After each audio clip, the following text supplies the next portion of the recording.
Okay, this is another video from Sam Stirling at www.primarymathsmadeeasy.com, and this one is to do with the times tables. Now, what I've done is to make it a little bit easier to follow, as I've got two hands obviously represented here, palms up, so imagine that these are actually hands and they're up this way.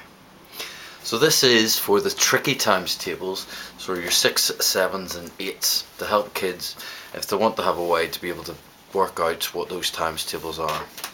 So imagine, as I said, you've got your palms and your pinkies are the number 6, the next one along 7, then 8, then 9, and finally your thumbs are 10. Okay, so say you had one of the tricky times tables such as 6 times 7. That one always catches kids out.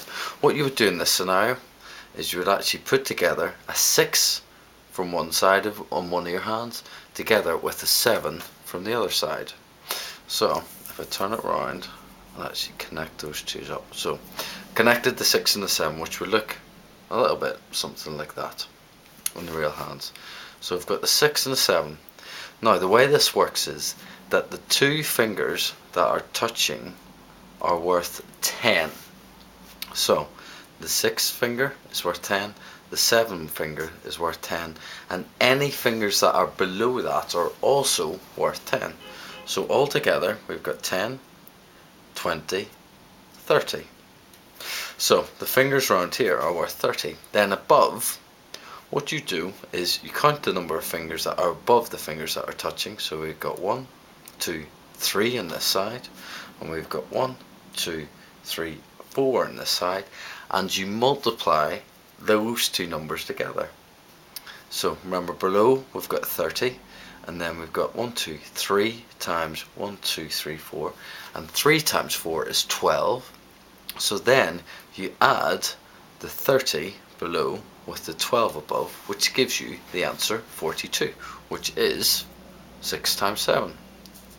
Now let's try it with a different times table. So let's do, for example, 8 times 7. So we're going to put together the fingers 7 and 8, which will look something like this in real life, but here for obviously demonstration purposes. Look at this. So the two fingers that are touching are worth 10, plus any fingers below are worth 10 as well. So we've got 10, 20, 30, 40, 50. So the fingers at the bottom are worth 50. And then at the top you've got 2 fingers here and 3 fingers here. So you do 2 times 3, which gives you 6, and you add the 50 from below with the 6 multiplied at the top, which gives you 56, which is 7 times 8. Let's try another one. Let's do 8 times 8. So we put together 8 and 8, which would look like this with your hands. So the 2 fingers that are touching are worth 10. Any that are below that are also worth 10. So we've got 10, 20, 30, 40, 50, 60.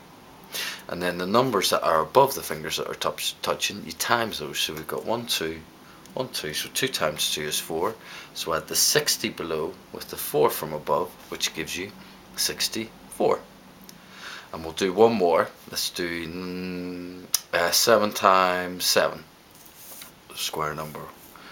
So we'll connect the 7 times 7, which again would look like this is 7, this is 7, connecting together. So we've got all the fingers that are touching are worth 10, plus the fingers that are below are worth 10. So we've got 10, 20, 30, 40. Above we have, so the bottom below the fingers that are touching is worth 40, and then remember we multiply the top numbers together. So we've got 1, 2, 3, 1, 2, 3, 3 times 3 is 9. So the 40 from below added with the 9 from above gives you 49. And that's about it. Have a little go, see what you think. If you've got any questions, just leave a comment or get me at www.primarymathsmadeeasy.com, and I'll see what I can help you out with. Okay, bye.